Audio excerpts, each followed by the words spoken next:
I'm Mark Saxon, and this is Back to the Drawing Board. Thanks for tuning in. Thanks for joining us. Brought to you by 5280 Sports and Lifestyle. It's been a week, and we're going to have a weekend full of sports, a weekend full of great entertainment. I want to start off with college football. It's championship week, folks. We've all been waiting all year for this. We're to see where everybody plays, where everybody lines up in the playoffs, who's going to own their conference. Let's start off with Iowa State and Arizona State. Time to drink. I think that this Big 12 championship is all but done. I think ASU is going to own this. I mean, credit to Iowa State. I think they had a great season. They came close. They came close to, really owning the entire conference. ASU just, I don't see them getting past ASU. I really don't. I'm taking ASU. I'm at AT&T Stadium every day of the week and twice tomorrow. I think ASU's got it in the bag.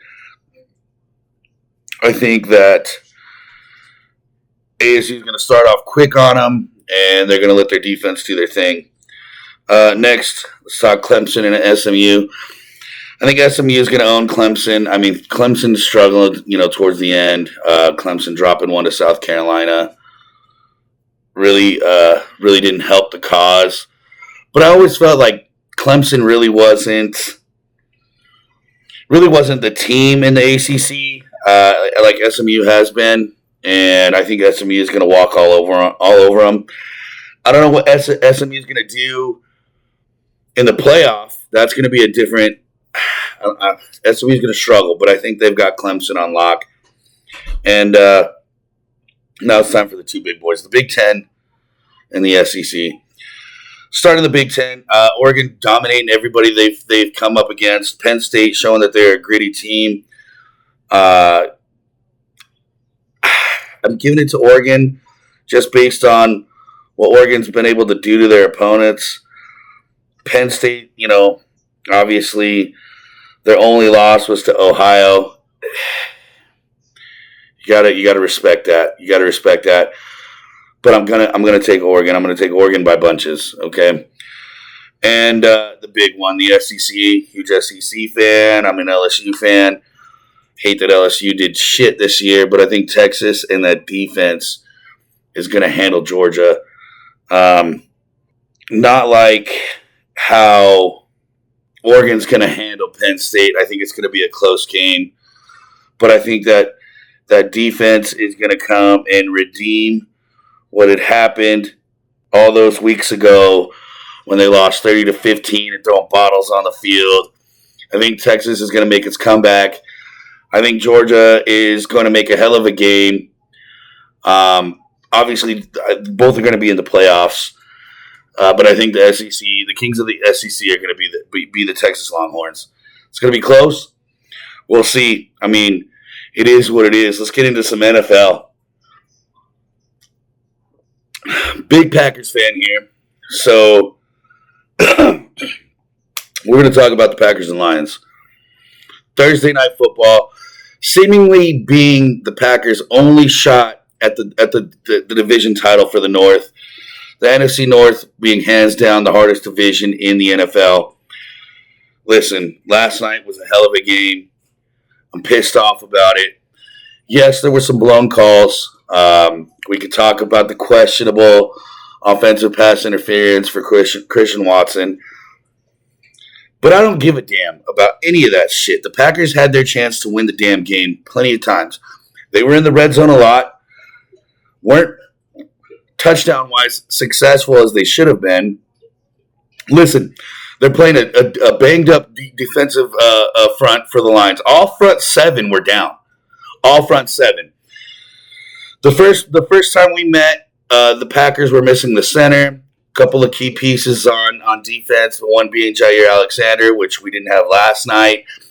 No, I don't think it would have made a difference. I think, Williams had his way with us anyways. What did he have? Like 120 yards? Something foolish like that. Let's see.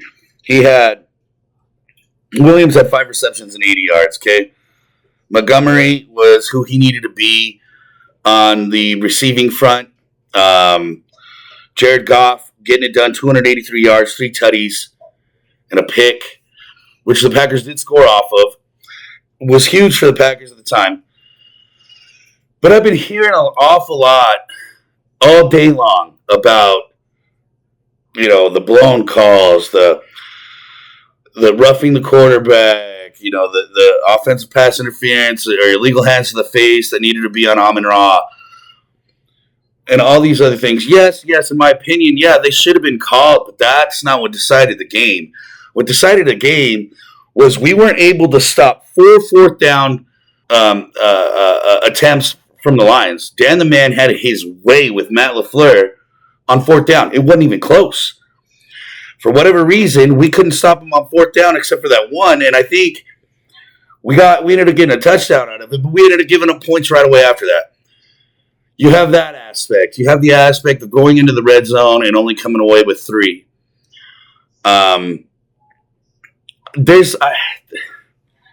We should be better in the red zone, especially on nights like last night, when you know damn well the Lions are going to come out swinging, and Dan the Man Campbell is going to come out swinging. So I kind of get sick and tired of hearing, well, the refs decided that game. No, we just didn't capitalize. Yeah, okay, those calls would have helped. They could have changed the game, but then again, we weren't stopping their fucking offense either. I mean, say what you will about the game. Fact of the matter is the Packers had their chance to win, and they fucked it off. Now, all credit to the Lions, 12-1. I mean, it's commendable. Like, obviously, the road to the NFC Conference Championship is going to go through Detroit. I'm not talking shit on the Lions right now, but I definitely felt it was the Packers' game to lose, and that's exactly what they did. Dan took advantage of what was given to him, and he made it work, and so did Jared Goff, so did David Montgomery, and so did Williams. I don't understand why people are so pissed off about the calls when we should be talking about certain play calls LaFleur made. And I'm not talking shit about LaFleur. I'm not saying that his job's on the line. I'm not saying any of those things. I'm just saying maybe we haven't learned our lesson from last time. We were trying some of the same stupid shit that didn't work. Jordan Love was questionable in the air in the first half. Great in the second half. He only threw 12 for 20, 206 yards and a tutty. It's not very Jordan Love-like. I'm not saying it's his fault either. I'm saying there's plenty of reasons why we didn't win that game, but the refs weren't one of them, in my opinion. We could have all been better as a team, but the refs weren't. I mean, yeah, like I said, those calls would have helped, but it doesn't matter if you can't stop the fucking offense marching down the field like they did. Fourth quarter, for example, we got the tying field goal. Jared Goff and company fucking marched down the field. We barely stood in the way. Gave up another critical 4th down, which took away any chance of going back down and tying the game. I'm just saying, I was disappointed. I felt that it was a game. It was a winnable game, just like it was the first time we met them. Very winnable game, and we blew it. It is what it is. Now, going over the weekend, I mean, NFL is getting to that point where a few games you're looking into, maybe the Steelers and Browns just because of the AFC North. We're all expecting the Steelers to blow them out of the water, but the Browns always play them like it's a Super Bowl. I still give it to the Steelers. Seahawks and Cards. This is interesting. This could be the division. This could very well be the Cardinals' future as a wild card and not making the playoffs. And this could set up the Seahawks to seal the deal for the NFC West. And that whole division is so tight. 7-5 versus 6-6 Cardinals. And I mean, listen, they're teetering with their playoff spots here. So I think that's going to be an interesting game to watch. And then obviously Sunday Night Football, the Chiefs are going to host the Chargers. Now, the Chiefs, almost every damn game, have tried to find new and interesting ways to lose. It's almost Charger-like. It's very Chargery, but they know how to win, where the Chargers do some very Chargery type things where they end up fucking it off, if we're being honest. So, hopefully Jim Harbaugh and company can finally hand the Chiefs the loss that we're all hoping for. I mean, yeah, okay, they got the one loss. We know that they've been in plenty of positions to lose more. And yeah, once again, just like the Packers game, you guys can call the refs, you can call this, you can call that. Every team has opportunities to make that change and that difference before it ends up in a ref's hands to make a call or not a call. So, I mean, listen, any game a ref is going to fuck up. Any game a ref is going to miss a call or make the wrong call. But very seldom does it change the outcome of a game. So the Chargers need to do what every other team couldn't do besides, obviously, the Bills. I almost drew a blank there. Besides the Bills, and they got to be able to finish the game. They got to be able to play all four quarters, which that's not what's been known. That hasn't been the tempo of the Chargers. They've either played 3 of 4 or 2 of 4 or maybe just 1 out of the 4 that's just done enough. I mean, don't get me wrong. 2 very good football teams, not talking any shit. The Chargers are going to need to learn how to finish a game if they want to win Sunday night in any shot at the division. It's kind of funny. The Chargers, in my opinion, are the AFC Packers. This is their chance. We'll see what they can do. I love both of those games. I think both are going to be entertaining division rivals. It's going to be fun. Now, to end it, let's talk UFC. UFC, I can't wait. I think this is going to be a great card. I think there's about 4 fights that I want to talk about. So UFC 310. Pantoja versus Escura. The first fight I want to talk about, just because I love him, not because I think it's a top card. I think, this fighter's on his way out, but I still love him. Chris Weidman, what a fucking boss. What a boss. So Chris Weidman taking on Eric Anders. Chris Weidman 16-7. Eric Anders 16-8. I mean, you talk about, one of the guys that's just been a warrior. I mean, he's 40 years old. Eric Anders is 37. So, I mean, it is what it is. But Chris Weidman being 40 years old, dude, I'm rooting for him. Both 2-3 in their last 5. I think I'm going to take Weidman. I'm going to take Weidman. I think it's going to be fun. And I think he's going to hang him up after this. The next one I want to talk about is Aljamain Sterling. 4-1 in his last 5, and his last loss, obviously, the Sean O'Malley loss. And Sean O'Malley had that ass. So, I mean, Movsar Evlaev, I think, is up and coming. I think he's going to come away with the win. He's a very, very aggressive and violent wrestler and jiu-jitsu. I think he's going to own Aljamain. I think he's going to take him to the ground. I think Aljamain's going to submit. That's my prediction. Evlaev is 5-0 in his last 5. Obviously, he's 18-0. And Aljamain being 4-1 in his last 5.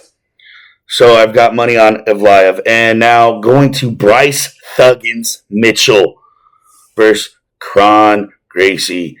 Kron Gracie only 5-2, 3-2 in his last 5. I think that Bryce Thuggins makes up for that little hiccup against Emmett. He leaned into that shit, and it was very violent. It was a very violent knockout. Broke my heart. I love Bryce Thuggins Mitchell.